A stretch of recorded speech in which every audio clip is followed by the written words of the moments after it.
ही जी लाल रंगाची वायरला जी पट्टी जोडलेली आहे ही नॉझलच्या वरती तुम्हाला 1 इंच धरायची आहे। अंदाजाने 1 इंच तुम्ही धरलं तर तुम्हाला सगळ्यात उत्तम चार्ज त्याच्यामध्ये दिसणार आहे। तुम्ही जेवढ्या वरती धराल तेवढा तुम्हाला चार्ज कमी दिसणार आहे। त्यामुळे नॉझलचा चार्ज मोजण्याची पद्धतीमध्ये चार्ज हा फक्त नॉझलपेक्षा 1 इंचावरती धरूनच बघायचा आहे।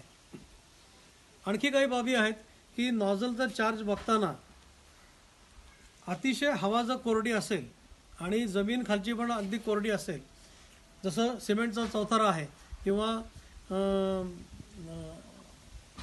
तुम्ही पण तुमच्या अंगावरचे कपडे आणि तुम्ही पण पूर्णपणे कोरडे आहात, तर कदाचित सुरुवातीला 1-2 मिनटं तुम्हाला चार्ज कमी येईल।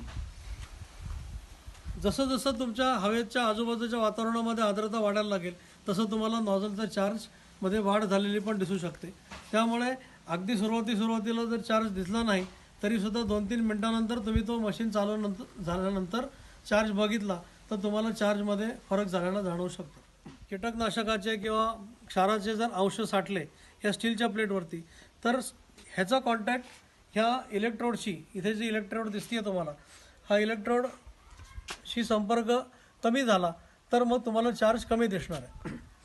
ही सुद्धा इन्सुलेटिंगची रिंग आहे आणि ही सुद्धा नॉझलमध्ये इथे असणं गरजेचं आहे। ह्या नॉझलच्या प्रोटेक्शनसाठी या गोष्टी दिलेल्या आहेत। हे जर असेल तर नॉझलचा लाईफ भरपूर राहणार आहे।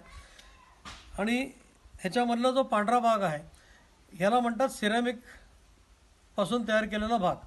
सिरॅमिक आपल्याला माहिती आहे की अतिशय कठीण असा पदार्थ आहे आणि ह्या सिरॅमिकचा वापर केल्यामुळे ह्या नॉझलचा लाईफ भरपूर जास्ती आहे, म्हणजे किमान 3 ते 4 हजार तासापर्यंत हे नॉझल टिकू शकतं। पण त्यासाठी स्वच्छता करताना तुम्हाला जो मशीनबरोबर दिलेला ब्रश आहे हा ब्रश वापरायचा आहे।